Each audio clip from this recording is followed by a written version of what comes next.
Welcome back to the Podmen, the wrestling podcast we bring you each and every week on the Dynamo Podcast Network. Head over to YouTube, smash that subscribe and bell notification button. Audio versions of the show are available on Anchor. And if you'd like to contact the show, we are available on Facebook, Instagram, and Twitter, the Podmen. Gentlemen, how are we? Very well. The sun is out in Ireland. Sun's out, Joe. Guns out. No, the guns are very weak at the minute, man. I need to build them back up. First day got them going. So don't worry, Beef. We got you covered. Don't worry, Beef. Some of us don't turn it off when the world gets sick. You know what I mean? Some of us are 365. The Finglas and Cabra connection. Yeah, man. You don't say strong, you don't eat in these parts. You know what I mean? Well, soft Sligo up there with your rolling fucking tundra and your beautiful meadows. Fuck you, pal. Whoa, sorry, Joe. Everybody needs to calm down. Step away from the day drinking. Call him stupid, Joe. Call him stupid. That only works on you. I know. There's our 10 Sligo subscribers gone. Triggered. Is there 10 people there? Joe, I'm expecting you to win them back tonight on this episode. I only lost one of them. The 10 of them have to have goals of the internet. Like, I mean, they're not all going to say it at the same time. The only thing is, I probably lost them because I'm wearing a Leinster jersey, not a Connacht one anyway. Oh, that's a good point, yeah. Joe, no one wears a Connacht jersey. Cop on, will you? Right, yeah, anyway, Joe. Men, before we get into today's episode and have a quick chat about it, I'd like to mention today is the birthday of one and only the Fink, Howard Finkel. So I thought I'd mention that before we get into the episode. One of the greats. Ladies and gentlemen. Anyway, let's get into today's episode. I said we'd take a look at the Peacock deal, moving into the NBC Universal deal, which is owned by Comcast, who are now interested in Disney. So we said we'd take a look at that little spider's web, and we'd also touch on the releases over the last week or so. That would generate a very interesting conversation in terms of, one, how it's shaping the product into the future, two, the effect it might have on the fan base, and three, the effect it's having on the history of the product in terms of the fan base and how things are being changed in line with Peacock's current standards in 2021. So I suppose, where do we begin? I suppose from WWE's point of view, the deal seems like a really, really good deal because they're going to be up about 80 million a year. At the moment, they pull about 120 million out of the network in the US market. And that deal is now 200 million because Peacock are paying them $1 billion over 5 years. So they've made an 80 million profit every year out of this deal. What it also does as well is it allows WWE to focus more on the product and not on that area of sort of delivering the product, if you like, in terms of the streaming and the technology of that. Because I read an article there the other day, and it's an interesting one. When you talk about the Thunderdome, and they're about to go back on the road doing house shows and live shows and stuff like that, they were saying the cost of the Thunderdome is more expensive than the cost of running an arena show, which is absolutely staggering when you think about it. So it's an Makes interesting, sense, though. It does, and it's an interesting concept. Just to put a bit of flesh around it, you know. So I suppose when we look at the Peacock deal, we've seen already that they're starting to go back through stuff and clip it and chop it and drive it into 2021, which to me is a kind of a weird conundrum as a wrestling fan, because yes, we know in the past in wrestling there's been stuff there that's not tasteful on the palate these days, but are you really supposed to go back? And Niall, yeah. Sorry, Niall, and let's be honest, some of it wasn't tasteful at the time either. No. Let's take it like Katie Vick, for instance. It was in my mind as well, Joe. Ever. Well, the main one that they focused in conversation has been the Piper one with the half black face and stuff like that. That was shoe polish, man. Yeah. And a mix of glue. Glue. But I don't know. I mean, Ian, you take it. What's your feeling on this going back through the product that's like 20, 30, 40 years old, whatever it is, and making it 2021, if you like? Well, I know people are probably expecting me to start calling people snowflakes and all this stuff, but I mean, look, there is an element of that, But there is You're also up, Joe. there is also an element, and like what Joe said is correct. Like, I mean, Katie Vick was just always in bad taste. You know what I mean? I thought that was in bad taste. There are some bits and bobs that were probably said in terms of promos back in the 70s and 80s that, you know, was probably commonplace to be said, you know, with the boys in the locker room back in the day that, you know, wouldn't it just wouldn't fly today because of, you know, because some of it, like some boys come from the south, you know, and they just, that's the way they grew up talking, and it does have like a little bit of a sour taste. I would even agree with that, some of it. Now, when you're starting to go into every angle, which is looks like what Peacock are doing and trying to just keep all of the left wing snowflakes happy just for the sake of it, then that's where you lose me. But I do agree, like Joe was right. And look, there was a lot of racial stuff as well back in the day, gimmicks and storylines that they put in that doesn't necessarily need to be shown today. I would agree with that. You know what I mean? But just every single thing, like, I mean, Triple H has already come out and defended the angle that they done where he dressed as the Rock with the big nose and all that, you know what I mean? And the acolytes, you know, have even said it. I think Booker T even commented on it saying, look, that was all in fun. It was fun at the time, and he said he finds it funny now, but someone's going to be offended on it, and as soon as one person's offended, they're going to cancel it. So it is what it is. There's no point in me getting too annoyed about it because I'd be here all day. But some of it I do agree with, and some of it I don't, personally. Jay. Joe's nodding his head. Let him respond. Yeah, go ahead, Joe. Yeah, look, Jay's our resident history buff. I don't know whether he'll agree with me or not, but the erasing of history is a bad idea. I agree, Joe. Yeah. You know, you ignore history, you're destined to repeat it.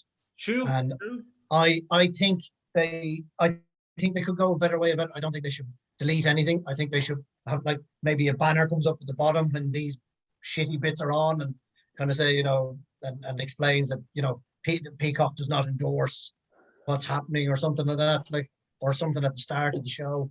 I don't like the idea of erasing it, like, and because, you know, where do you stop? You know, well, Joe, there was certain things, like, you know, like we would find funny, and I'm not going to repeat the word. Like, do you remember when Vince came up to Booker T with the infamous "What up, man"? Yeah, he said it to he actually said it to John Cena, and Booker T was there. Yeah. Yeah. With things like that, you could probably see how it didn't age well, and you could probably say, right, it's not a word that's necessarily like in your vocabulary that you want people hearing. So I'm talking about little details.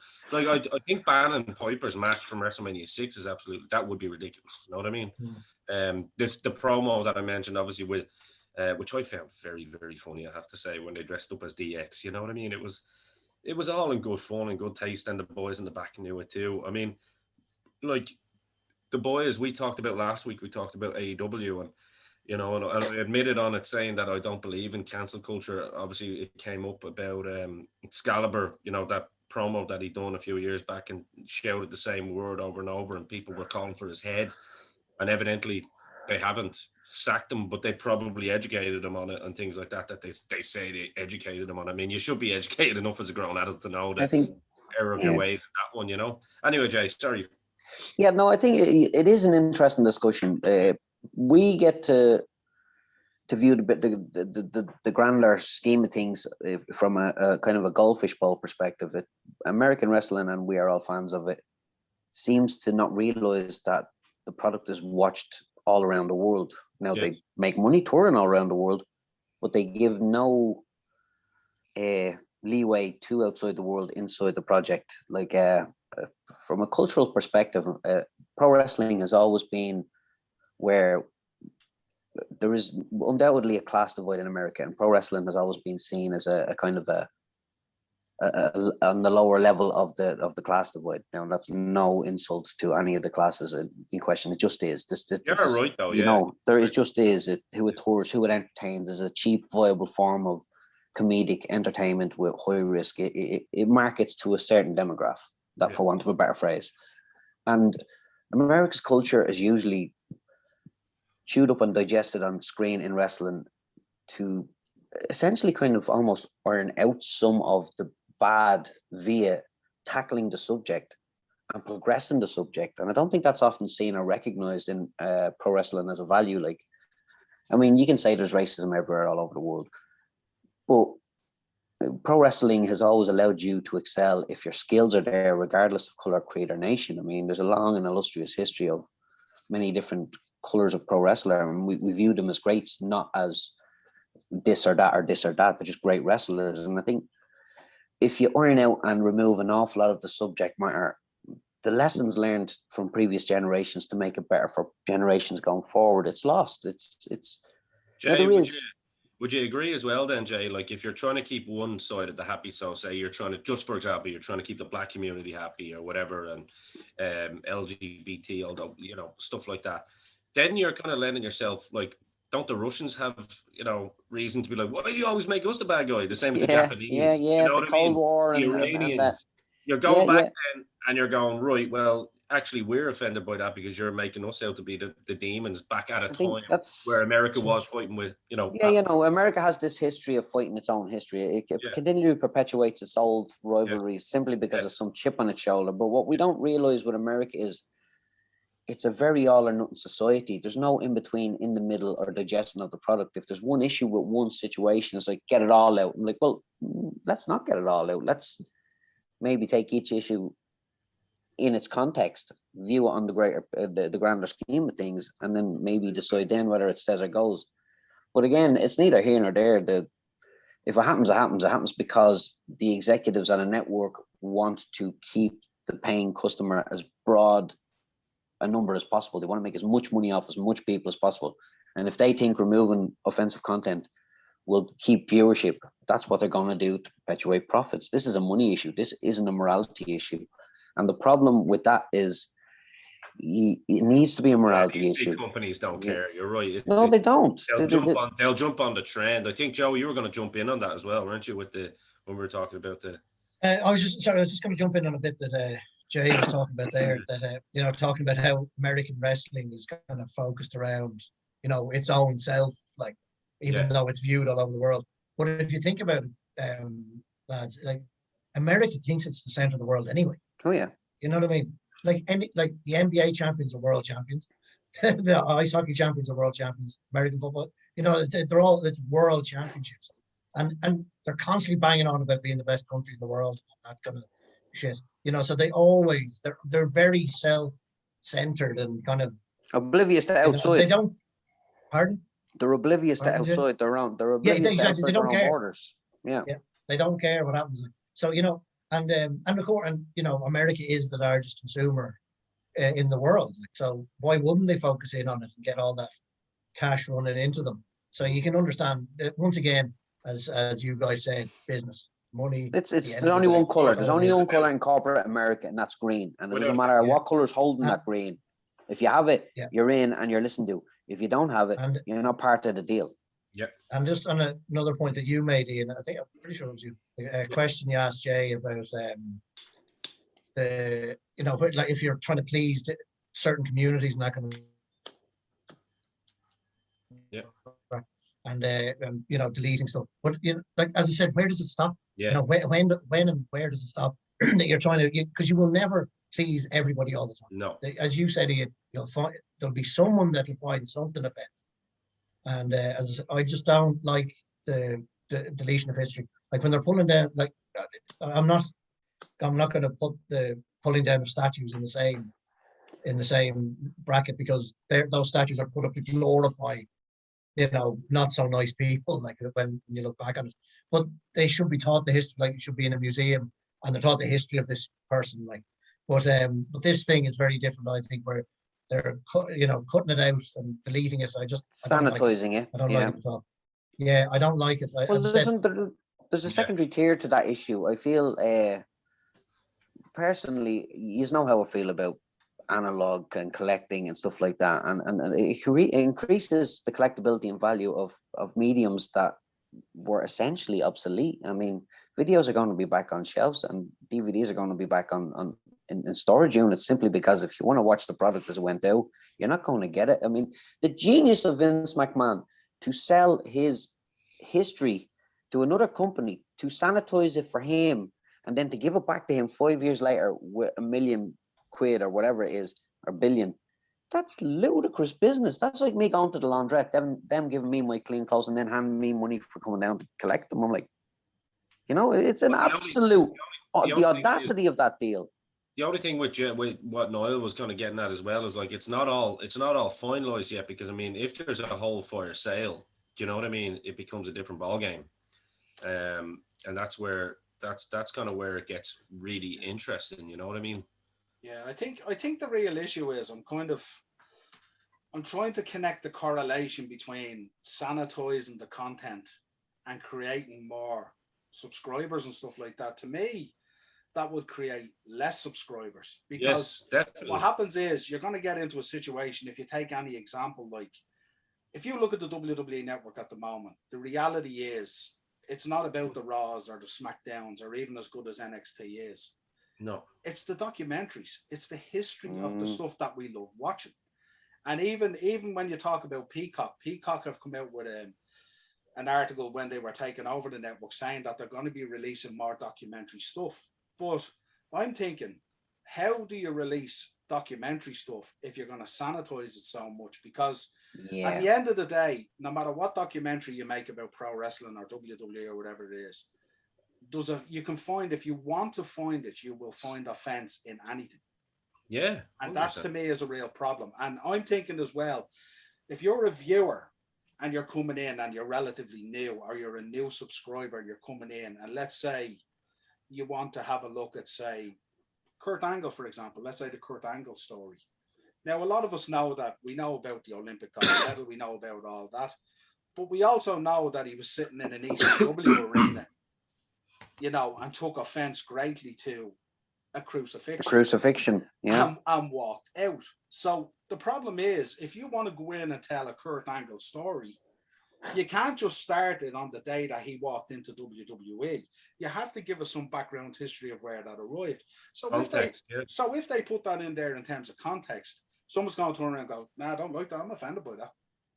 Yeah. So, like, I don't know how it meshes and knits together if you're segmenting certain things out of history. Like, for instance, a prime example, the Attitude Era is about to become the era, because the Attitude's going to be gone. You know what I mean? And that includes everyone. I mean, if you look at Stone Cold Steve Austin, who's revered in the business, how much of his stuff is going to be taken in? You know what I mean? Where does it end? Degeneration X will probably cease to exist. You know what I mean? So I'm trying to figure out. They won't show any of the ECW stuff, But a lot of that ECW stuff is so relative to guys who went in there. Even when we talk about Jericho, or we talk about Benoit, or we talk about any of those guys that made it in there, Tommy Dreamer, Raven, any of that stuff. We only dropped an episode recently on New Jack. You know what I mean? Like New Jack would be obliterated. He killed the guy. You know what I mean? He would be obliterated from history.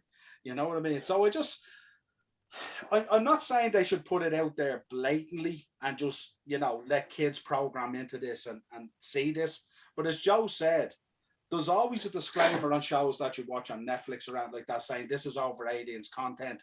It will contain this kind of language or that kind of language, whatever it is, and it's not suitable for younger viewers. And then at the point, then you're pushing the decision back on the subscriber, rather than turning around and going, well, here's a huge chunk of body of work in relation to the history of whoever it is that no longer exists, and it'll be like Kurt Angle one day just rocked up to an arena on Raw or SmackDown.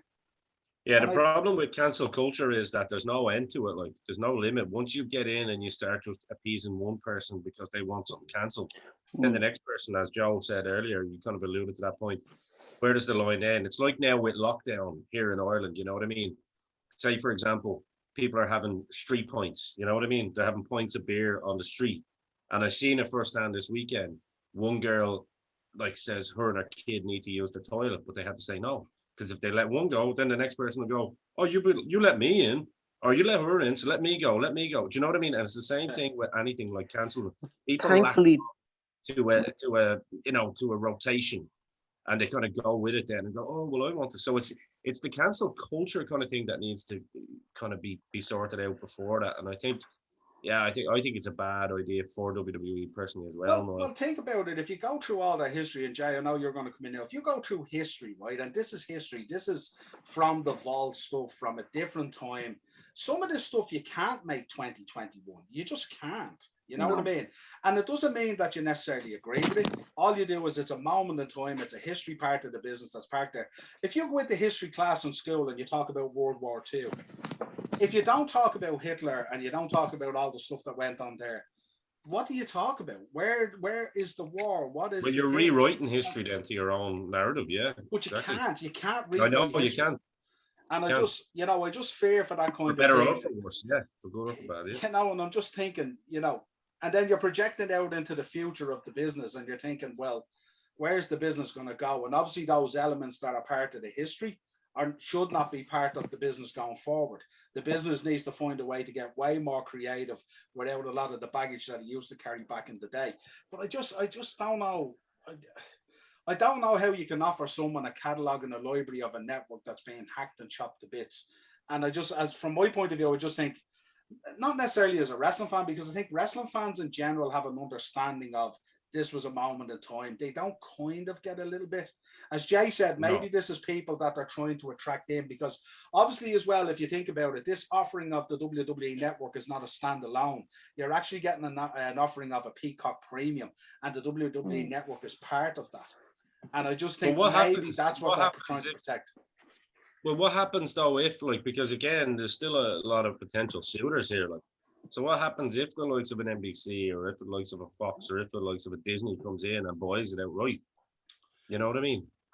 Yeah, but Peacock is still going to be a part of that, and Disney's going to do the same thing. If you look at Disney when they bought Star Wars, look at what Disney but if they bought it, they would have it as part of their network, right? So they would obviously potentially want to pay off whatever the Peacock deal was like. Well, no, Peacock is part of NBC, which is ultimately part of Comcast, which is ultimately trying to collaborate now with Disney. So it's all one loop, and this is what I was trying to put together today when we talk about it's the elite.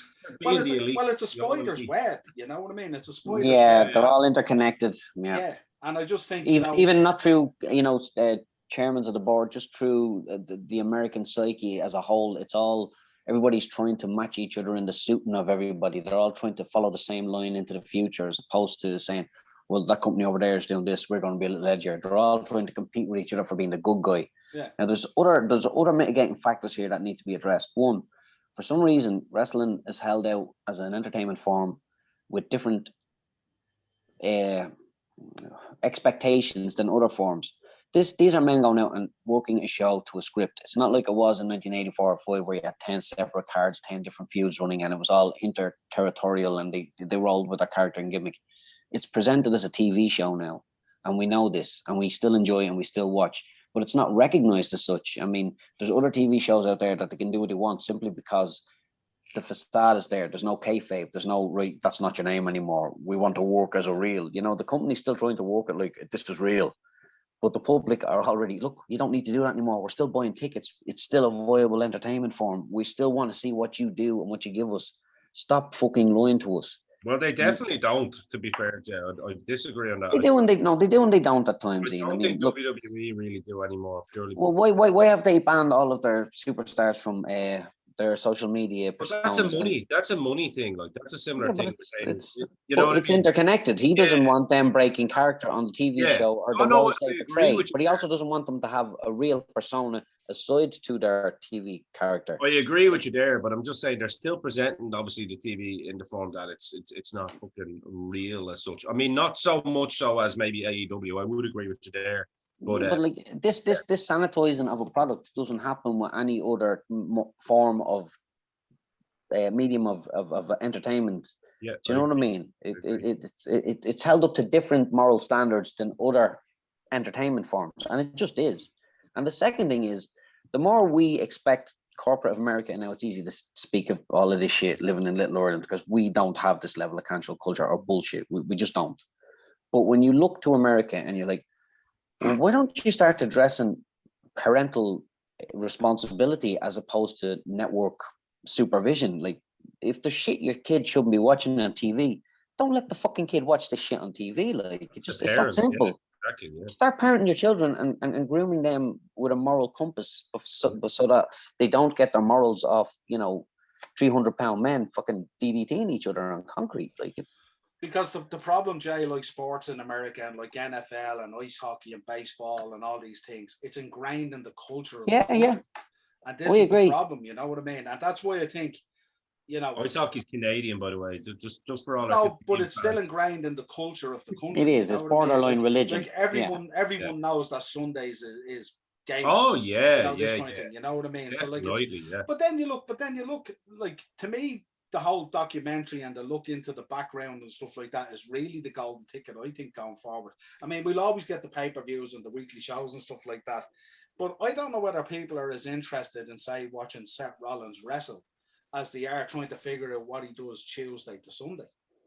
And I think that's where the golden ticket is. And the problem is, the reason, Jay, they didn't want them doing it themselves on their social medias is because they know coming down the line, there's going to be, total divas, total bellas, total guys, total whatever else. You know what I mean? And these are all these breakout shows that they could do, the one with Miz and Maurice and all this kind of thing. There is another side to that as well. Now, I agree.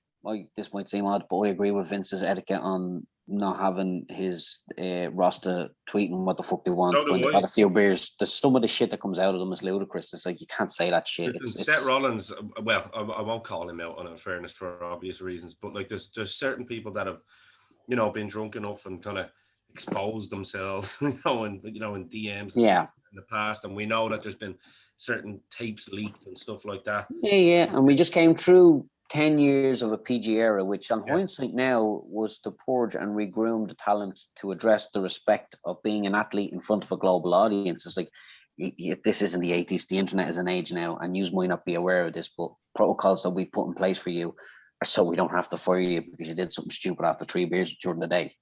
Like, I get it. There's almost like a nanny culture with the business, and it's superstars. They're protecting what they invested so much money in. I do. I get every side of it.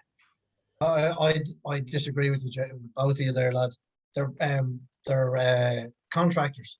They're allowed to make money outside of WWE by law, and yet WWE are saying we'll cancel the contract if you. Isn't it to make money else? They're allowed to quit as well. No, they can leave. Twitch, wasn't it? Twitch was the big Twitch they were banned from. Yeah, they were making huge money or something. Yeah. And I disagree with you that. Yeah, as they're contractors, and I think they should be allowed to make money where they can. Like, I completely agree with you on the whole kayfabe aspect. Myself and Ian have had many a conversation about kayfabe, and I do agree with you on that in that sense. But if you're not going to employ them as employees, they can make money elsewhere, as far as I'm concerned. Sure. Do you know what? They could unionize. They could stand up for themselves. It would be great if they did. But the last person that said that got sacked. Yeah, Jesse the Body, because somebody ratted him out. Well, Zelina Vega got sacked for saying it. I don't believe she was sacked. No, I she said was it back sacked. then, and I say now. He'll only believe it when it's Hulk Hogan's name's involved. He'll only believe it when Hulk Hogan's involved. Anyone else has a fair fucking pass. He's grand. No, not at all. This is. I mean, I heard a murmur that the Warrior didn't want to unionize either. Just saying. Probably, whether a man does or don't, you've got two choices. When you go, I'm not going to look. No, look, it doesn't matter. It could have come from me. I know. No, I agree with you. But you've got a choice when you go to do a job, and you're set. These parameters are placed in front of you and say, "No, you are an independent contractor. We're not going to look after you if you hurt yourself. You will be thrown on the fucking slag heap after 10 years. There's 50 years of how I do business with other people there in front of you. You can go and look into how I treat you as an employee. You've got two choices. You can work for me or you can quit. There's a third choice. You can all stand together and change it.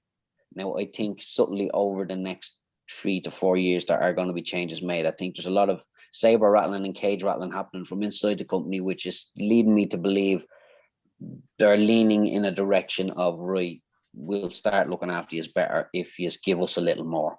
Now, I think they're going to play it out on TV like a storyline. I think personally, the Zelina Vega shit, it was the first kind of, broadside.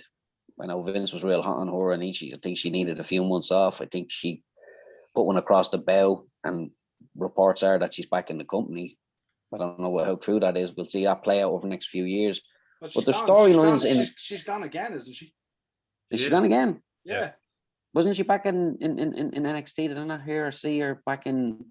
Yeah, but she's Aleister Black's wife. Yeah. Okay. And we're going to get onto that. Okay. We'll leave that for a minute now. But no, don't forget while we're on that subject as well.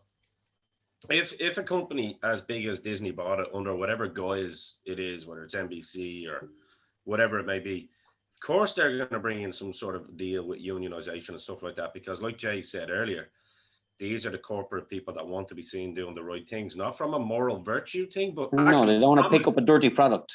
Yeah, to look like they have moral virtues, but to show that we're bringing this into the new century, you know. Yeah, it's all about imaging. That's what it is. Exactly, it's just all about image. Exactly. They don't care really at the end of the day. It's all image. And, it'll play out as a storyline. It will, and it'll be all us versus them. Fucking Spartacus. I am unionized. I can't get a job. As someone said, this is a country that basically has a popularity vote every 4 years. Do you know what I mean? For lads to get up on podiums and kayfabe, and they can all vote to pick who their favorite guy is. Do you know what I mean? So it's not. Jay is 100% right, and he mentioned that earlier about them being stuck in their bubble. It's completely all about imagery and fucking sleight of hand. And yeah, we do care. We are making a difference. Wait and you see what we're going to do here. Boom, you know. So I 100% agree with you there, lads. But in terms of content, what they don't want is they don't want wrestlers going out on their social media interacting with fans unless they can record it, offer it up a content, and charge them more money. I mean, that's their narrative in fairness. Yeah. You know what I mean? It's not, it all boils down to the dollar, of course. Like what Jay was talking about, where they wanted a certain control of social media because lads were putting out stupid stuff. That's only a very minute part of it. Like you look at someone like the boys off New Day, they are absolutely creaming it on Twitch with that gaming channel and stuff like that. You know what I mean? And I'm sure Vince is sitting back going, we need a slice of that. What's going on here? This is network content that should be going out here, not these boys' own content. We're the boys who made these guys superstars to generate this audience. Okay, they went out and put in the graft to develop it to where it is. But like, if there was no New Day, who would these three boys be? Well, you know what I mean? Here's a good point. You can bring it back as well to Zack Ryder and his woo self fucking getting himself over. I'm like, you weren't in the stories, pal. You weren't figured in. Why are you doing this? Why are you upsetting the 25 people I have writing for you? Jay, he was let go and he came back as the internet champion. No, they made an example of him on TV to the rest of the room, the locker room. That wasn't for anybody else except for everybody else who was working. It's like, know your role, slow your roll, get in line and wait. Lads, I was going to say, based on that, actually, because Joe made a point earlier, which I agree with. Do you remember they were talking about this, I think, on the Joe Rogan a while back? that film that The Rock and Kevin Hart made together, CIA, the Central Intelligence film. Central Intelligence, yeah. Yeah. The studio basically got onto the two of them and said, lads, yous have like one of the biggest Twitter following on the planet. You know, use that so we can sell this movie. And The Rock went, oh, no. He goes, that's mine. He goes, if you want me to promote your, I'm contractually, I am fulfilling my obligations to you with this movie. That's up to you to advertise. If you want me to promote stuff on my Twitter, and you'll notice The Rock doesn't promote any movies, only his fucking himself, his gear, like his gym gear, and his tequila, his own brand. Yeah, it's like, that's my baby. If you want me to promote your movie, you give me a slice, and then we'll talk. And you know what? Absolutely spot on. I think it's perfect. Yeah, see, they've changed that now, because I was looking at an article there the other day in relation to SAGs who represent the actors and stuff like that. And now what they do is they build that as a given into your actual contract as part of the movie, that you will self-promote the movie through yourself. All your mediums. That's why at the moment you have The Rock in the gym and he's pumping the weights, and then he has a shot of tequila, and then he's going, make sure you check out Jumanji 2 coming into your theaters in the next 2 weeks. And he crowbars the whole lot in. He's very shrewd operator. And now, no doubt he's getting a little extra maybe at the end of that contract. But they're tying it in now that they can't come back after the fact. Because if you come back after the fact, they have you over a barrel and they turn around and go, yeah, we want another $5 million to do this when we do. If your movie flops, that's your problem. You know what I mean? So, yeah, but interesting times the way it's all panning out. Let's take a look at the releases, mainly from last week. You know, there's a couple in there that highlight, obviously, you know, Braun Strowman, Lana, Ruby Riott, Aleister Black, Buddy Murphy. You know, they're kind of the main ones in terms of.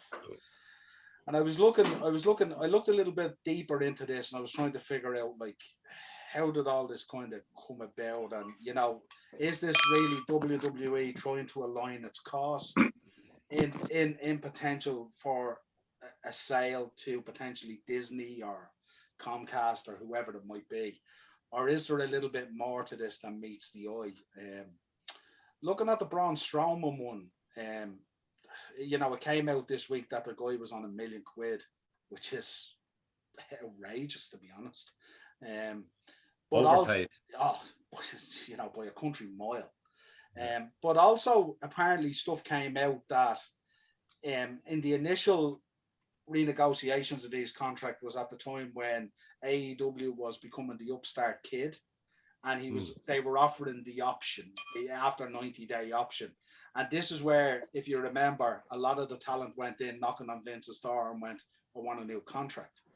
And apparently Braun Strowman was one of these guys who said, I want a nice hefty new contract, or I might go to AEW. And I'm sure that didn't sit well with Vince being held up like that, you know, because I think £1 million he doesn't like it. There's a history of it, yeah. He doesn't like it. Yeah, not at all. Yeah. So that's Jeff Jarrett as well. So I think with Strowman, it's kind of like, okay, they're gonna save a serious amount of money, but I think his decision might be slightly different because he's kind of been involved in TV and stuff like that. He went off and got himself into great shape. They were kind of doing a bit of a repackage and stuff like that. So they obviously had plans for him. So when this came up at a board meeting or something like that, I'd say Vince had the 45 ready to go. He's that guy, you know. And so that's where I looked at Strowman. Aleister Black. I can't wait to fire him. Yeah. It was like he ran through the curtain with the chair, wasn't it? He had the letter ready. Aleister Black is another one, a very, very interesting one, insofar as they told him they sent him home apparently for 6 weeks. I was listening to, he did a Twitch video the other day after he was let go for the fans, stuff like that. Speaks really, really well. There was absolutely no bitterness with him. There was no badness in terms of WWE. He spoke very highly of Triple H and Vince and all these people who helped him create that Aleister Black character. Smart man. Which is an outstanding character with an outstanding entrance, with a banger of an entrance tune, without a shadow of a doubt. But there's some boys in WWE that I won't mention names that would probably think if Aleister Black had had that attitude in the locker room, he might have also had a lot more friends as well. Yeah. Just saying. If we look at Aleister Black, he was supposed to be at home for 6 to 8 weeks, and it ended up being 6 months. Then he came back and they started dropping these little sort of video packages and new merchandise where they were going to bring him in a slightly different direction. Still similar to spoiler packaging we haven't seen in a long time. The little vignettes for weeks coming up to it. We haven't seen that in a while. Like, and I like Aleister Black. I think he's a great worker personally. Just saying, outstanding. And they had him set up to come back last Friday on SmackDown, and he was about to start a program. Can't remember who it was with, but he was about to start a program on SmackDown last Friday, and it was he was canned there 3 or 4 days before, whenever they announced the releases. So he was kind of very, very shocked at being part of this.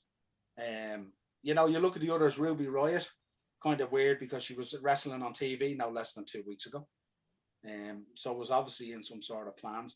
And also, if I remember back, Jay, Ruby Riott had a really strong Rumble, if I remember rightly. So it's kind of strange. They seem to be a little high on her and Liv. They had a look and a gimmick between them that was quite unlike the rest of the girls. They had and they've always had a soft spot for the kind of alternative side of things, like, you know. Lana, I think, was a given based on Miro. I think that was just a decision that. And the fact she's shy.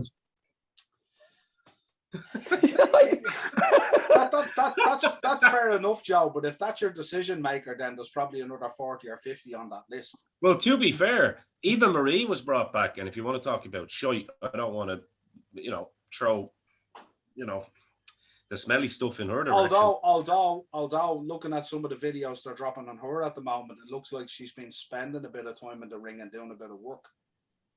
because some of her, Lana, though. Agreed. I didn't mind Lana on TV after me. Like, there was a certain night, like again, the going through the table angle was quite fun to watch.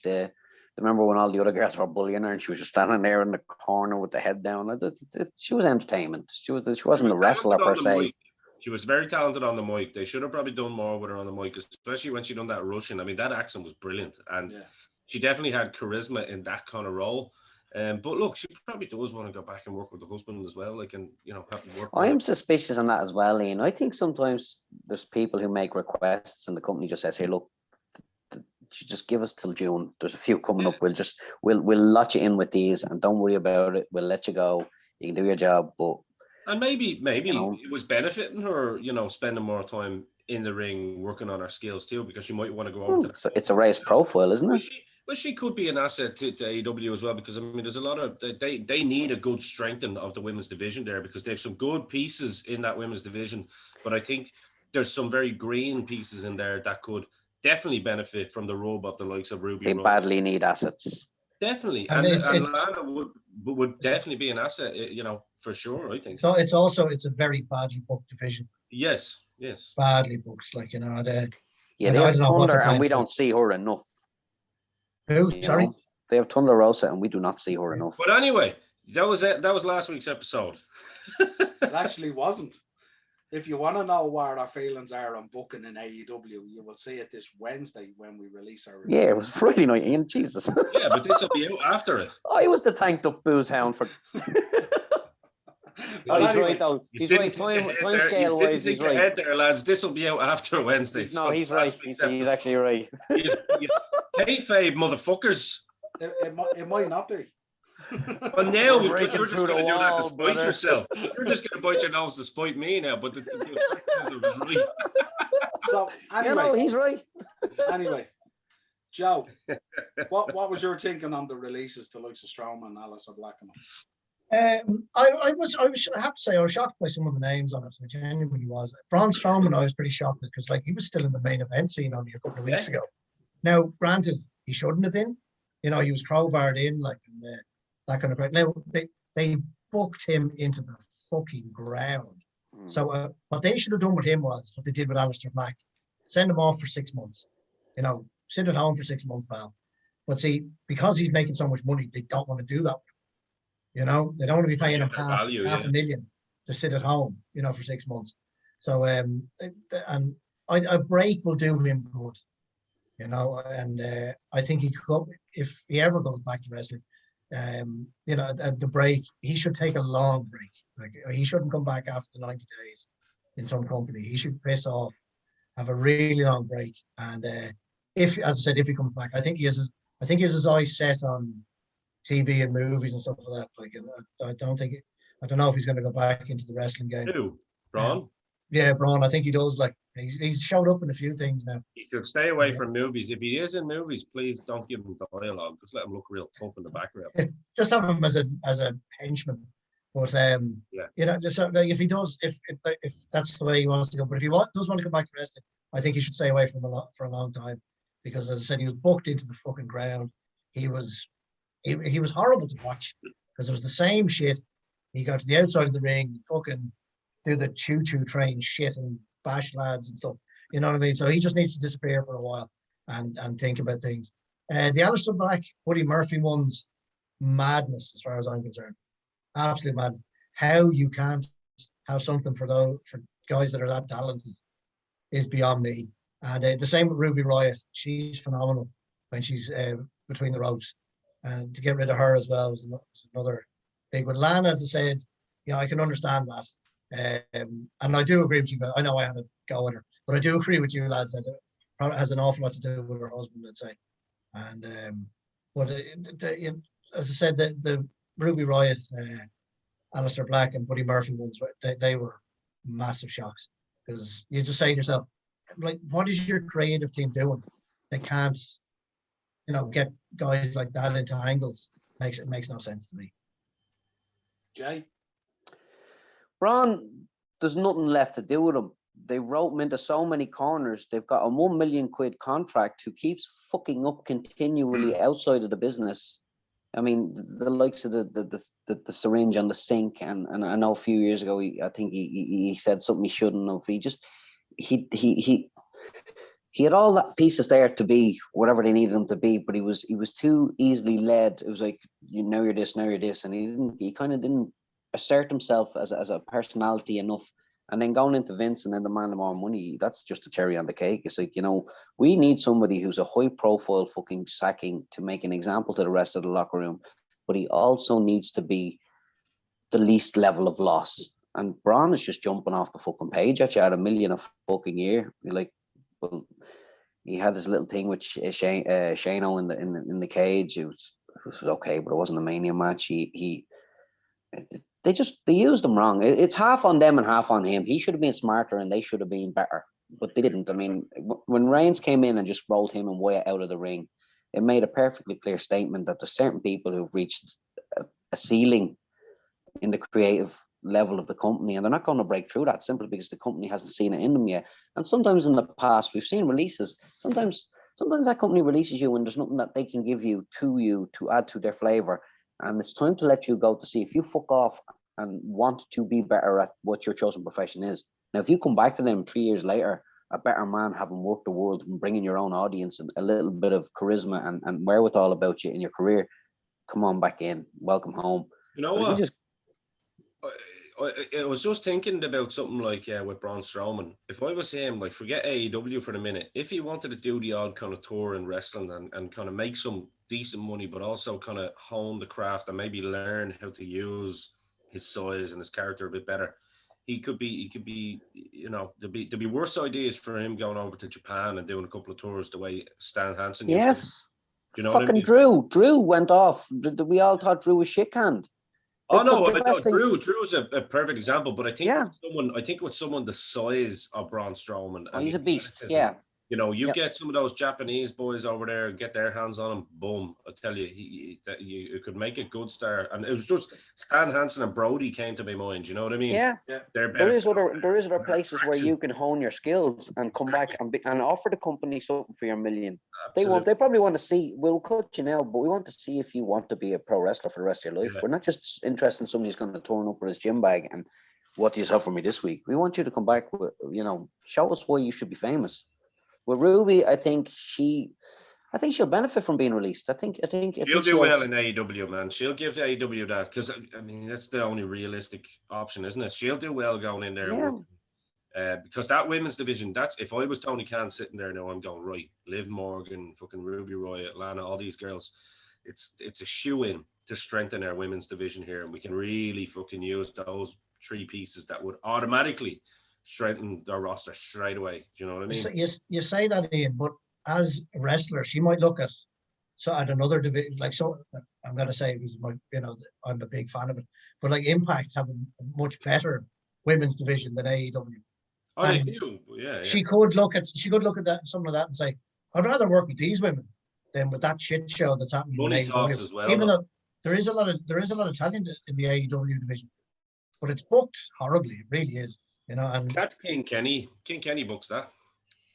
Yeah, it kind of needs a kind of a veteran like Mickey James or something to go in there, doesn't it? And kind of stabilize it out and start working with those girls and stuff like that. Yeah. I don't know whether Ruby Riott going to Impact would be an option, Joe. Like $200 a week and pay for your own hotel and rental car. Look there, even there, right there. The simple fact is, she's been released at a time when there was places for her to go as a female wrestler. There's options out there. It's not like she's been released into the fucking obscurity. Now, women's wrestling has a global platform. She can go. I mean, she's carrying a WWE name with her. She's like, it's not like she's nobody. You know what I mean? She has her name. She has her following. She has an image which is quite unlike any of the other girls in any of the other fucking companies. She'll do all right. She'll benefit from being released simply because she's just going to be smothered under the pretty girl league above her in the WWE. And I'm not taking away from women's wrestling in WWE, but there's still that kind of Vince holding on to that old, well, I need a certain aspect from the women. Do you know what I mean? They do have a great division there, but there's a lot in front of her to work through over the years. Whereas if she's released and goes off and gets her own name and comes back into that company in 3 years as a breath of fresh air, it benefits her in the long term. Yeah. Well, Alistair, I don't get him. I think he could be another Drew case. It's like, you know what, you're a good kid, but we're trimming the fat at the moment. And Go out there and develop yourself. Get a little impetus behind you. Like he's the odd one. I don't understand why they would repackage him so fully, create such a finished walk to the ring character, and then just say, you know what? No. I mean, he was literally sacked at the gorilla position, whereas the rest of them probably had a little, okay, whatever. It could happen. Yeah, it could happen. The cuts happen. Do you know what's really strange as well? I was listening to his video on Twitch as well, and apparently there was talk that he had requested to go back to NXT, and it was denied. Okay. I would have thought it would have been brilliant for him to go back down there. You know what I mean? Rather than let him go. Because he's such a performer. Well, he's definitely a shoe-in for AEW. I can't see him going anywhere else other than that, to be honest. Well, him, unlike Braun, he will not be unemployed. He's a pro wrestler. He's a lifer. Braun is going to use that size now. I'd like Braun to succeed. I don't hate him. He's just a nothing entity. He never impressed. He never let me down. I have no vested emotional interest in him. He never got over as a character. He's just a big man. And the choo-choo train was probably, they knew who was coming. So it's like, here, throw something shit on him. Want to take us for $1 million a year? Boop, boop. You're gone, son. You know what's happening, don't you? AEW right now are heading off to IKEA in Jacksonville, and they're buying a load of announcer tables. Reinforced announcer tables. Alistair Black is the new Dutch announcer because we have a big following in Holland. It's such a bizarre thing as well. Like, I mean, even that to have the WWE doesn't usually let anybody who has an anchor in another country away from America away. Do you know what I mean? He's the kind of guy who could headline a tour of fucking Holland or anywhere in Europe, because a lot of that part of Europe was very interconnected, like Germany, Holland, Belgium, Luxembourg. They all kind of get behind European characters. It's unusual to let such a young man with such a refined gimmick go when he could probably make his money back on the 3 months in summer in Europe. Like, he's an odd one. I'd say what the issue is there, Jay, at the moment. They are going back doing live shows from July, I think, 17th or something like that. But I don't see them doing European shows anytime soon. But they also have a massive, massive roster there. You're going to see certain guys that we've been calling for to come up now. I mean, I think with looking what happened with Balor, obviously, Cross losing again pretty much cleanly and a devastating loss. I think they're probably looking at maybe bringing the Prince back up possibly as well. I mean, that's a given. His job is done. Yeah. He put the pedigree and the respect and the honor on that belt. That belt is now a commodity because it was around the waist of a commodity. Yeah. We spoke before. He was never relegated. Yeah, not just that, Jay. He put all that on to the man he lost to. Not just the belt, but the way he lost the Cross. Full circle. We actually had a conversation yesterday, Joe, didn't we, about that? And we said we'd talk about that. But that's a perfect example where, right, you can't now keep someone like Balor as just a mid-carder in NXT because that's not really a viable option. So the only next option is to kind of bring him up again, or unless you had a high profiler coming into NXT that you would have him work with, you know what I mean, that the belt doesn't matter or whatever, and it was still main event kind of level. So I'd say that's probably one that they're looking at bringing up, and for all we know, they could be looking at bringing others up as well to the main roster. So I'd say there was a lot of fat to be trimmed, and I don't like using that word because you don't like seeing people, get canned or whatever, even though they're getting decent money. But I think realistically their roster was fucking massive as well. And I think I alluded to a point earlier that usually when there is some sort of sale like this, they are trying to trim down contracts. If it's a potential, because it's more of it's more appealing to the prospective buyers when they see a much less roster and they're like, right, so you've got Braun Strowman here. What's your future plans for him? We don't really have anything for him, actually. Well, he's on $1 million a year. Okay, boom. So they're looking at it from a very strategic point of view and long-term planning, that they're going, if this sale takes a year or takes 2 years and they're on a 2-3 year contract, we have nothing for them. Do you know what I mean? So let's start, and there'll be more to come. Well, you don't get to be a business in 40 years without respecting pennies. Pounds are easy to fucking earn once you've got a product, but it's looking after the pennies ties in with the, it's the old adage. Watch the pennies and they'll watch the pounds. Yeah. He's a businessman. And again, every time he hits a marker in front of the board and in front of his fucking publicly floated company, he has to top that next year to keep incrementing as a successful company. This is business. This isn't, oh my God, I love that guy so much. Remember the time he nearly died that match, but nobody watched? It's not about that. This is not a personal thing. And we spoke about this so often. These cuts are the repollination of other people or other companies. The global wrestling benefits when quality and talented wrestlers are released to go to other companies and do a few years in a different fucking style or a different place. It's bigger picture shit means that this shit will keep growing and exponentially growing, and the tapestry of wrestling benefits long term. It's good to have other places to go work. Yeah, I'd say also as well, I mean, the roster was probably built up on the basis of a certain plan of programming. And I suppose when the pandemic and COVID hit as well, that put that whole plan to bed really in some aspects as well, you know. In terms of, Ian, you alluded to it earlier, would you see this as an aligning of the cost in terms of a potential sale off? And could you envisage a situation where, I mean, I presume if there was a sell off, I mean, they would be retaining the services of certain people like maybe Steph and Triple H and Steph are. Yeah. They are given. I call this probably to you, Noel, and to Joe, probably about a year ago nearly. I think I said it to you, didn't I? That I could see it happening, but I could see it almost being like a Dana White kind of situation. You know what I mean? It's like, look, you've built this, you know what you're doing.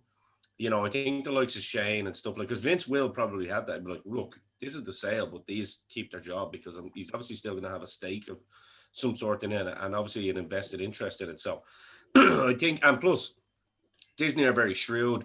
When I look at Disney in particular, and I look, because I'm a big Marvel fan, you know what I mean? When they bought Marvel, it was kind of very like, it was a huge sale, but like they didn't change it. And the logo stayed the same. Stan Lee was still the president, all this kind of stuff. You know, the writers and the artists and all that, they kept their jobs and they kept it separate. But it's like, we own it, right? And you know, we don't need to put a Disney logo at the top of the Marvel logo to let people know we own it.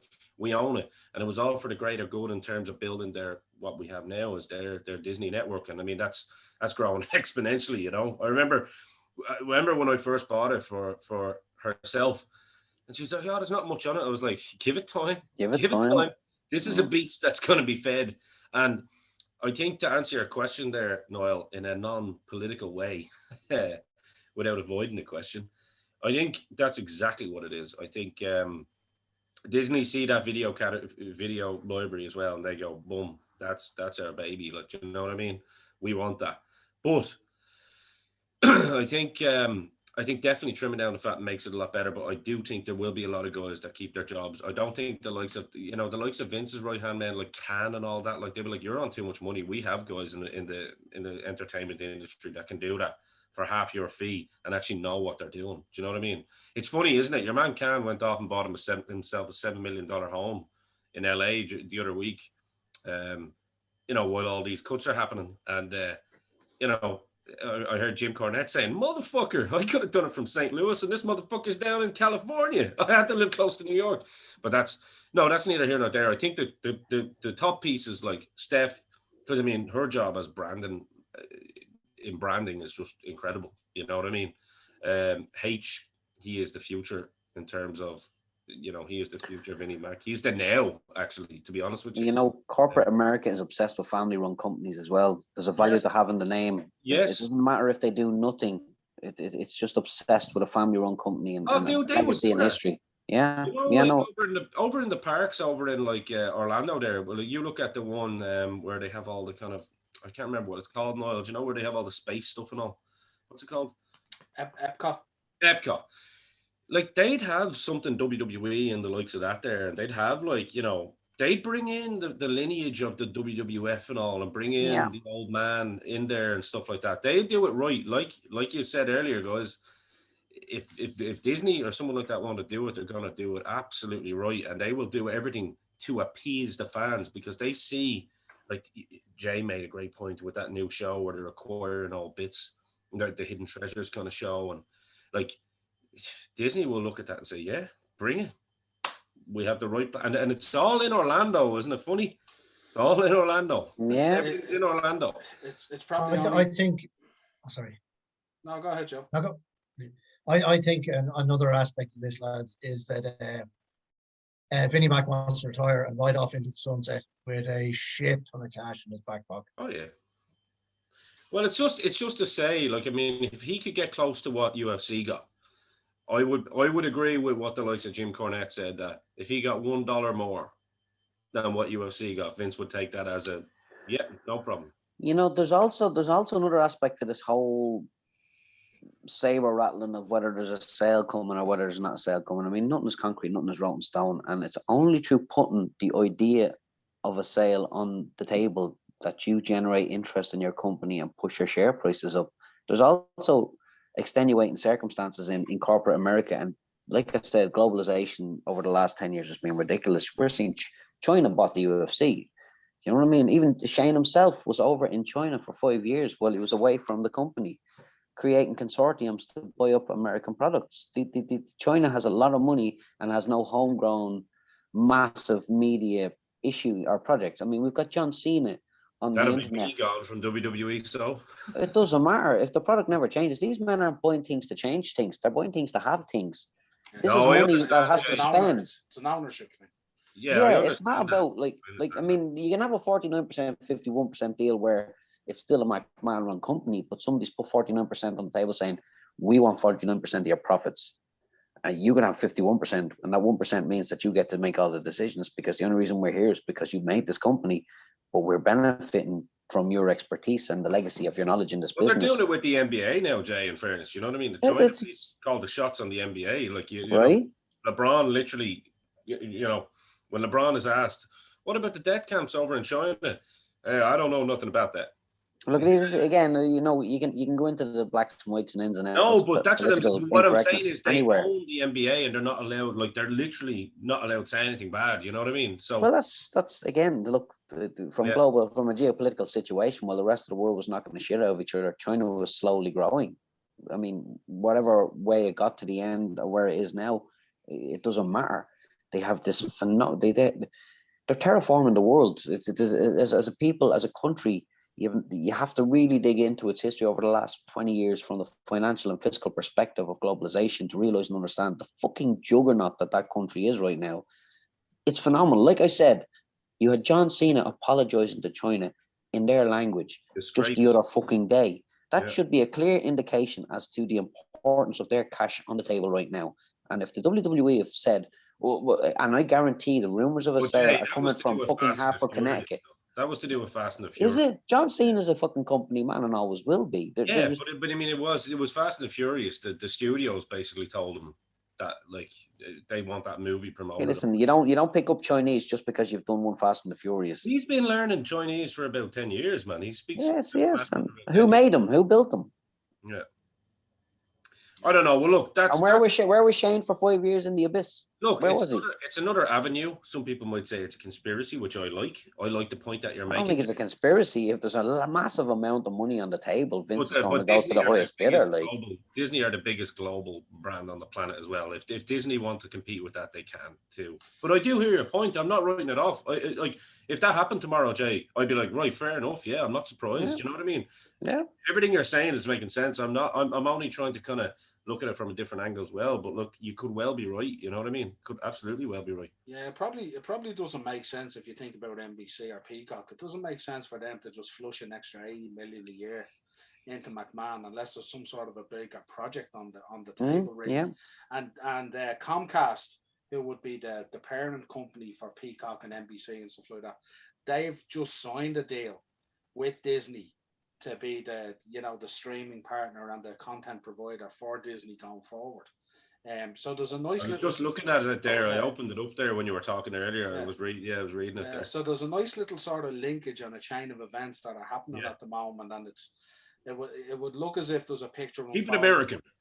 Yeah, but it looks like there's a picture unfolding, as Jay said, the sanitizing of the content, all these different things. There's pieces on the chess game here being maneuvered into checkmate. And as we know, I mean, the main man, I mean, he can't go on forever now. He's aging. If you see him, like he's barely recognizable these days. Got that lipstick going on, and the kind of drawn on eyebrows and everything. The interesting conundrum is we've seen before what happens when powerful executives walk into the booking gorilla position or whatever you want to call it of a business like pro wrestling, and what the upshot of that is. And I'd imagine it would be a very interesting migration, if you want to call it, for say the likes of Triple H or Stephanie, you know. Obviously there's going to be a lot of cash involved and stuff like that, but I mean, in terms of Triple H sitting in on, you know, a creative meeting with Disney executives would be a very, very interesting meeting. I just, you know, there's a documentary and background sort of footage that you'd like I wonder if he'll spit water. We'll know if he grows the hair back. We never had this shit with Mickey Mouse. Gonna do an Ozzy Osbourne on it, like that's his party. You know what I mean, with the bat or the doves walking in with a hammer. Yeah, jeez, imagine smash up the table. It's time to play the game. Oh, can you imagine if we find out that the business was sold to Disney and then Vince rocks up on AEW or something like that, just something crazy, just would be madness. But yeah, it's interesting times anyway, and as I said, it'd be a good chat to have in terms of the whole spider's web of how all these corporations come together to feed in, and that these moves could be way bigger than just shedding some fat off a roster, you know. Man, as always, pleasure talking to you. Dynamo Podcast Network for the episodes. Smash that subscribe and bell notification button. Anchor for audio versions of the show.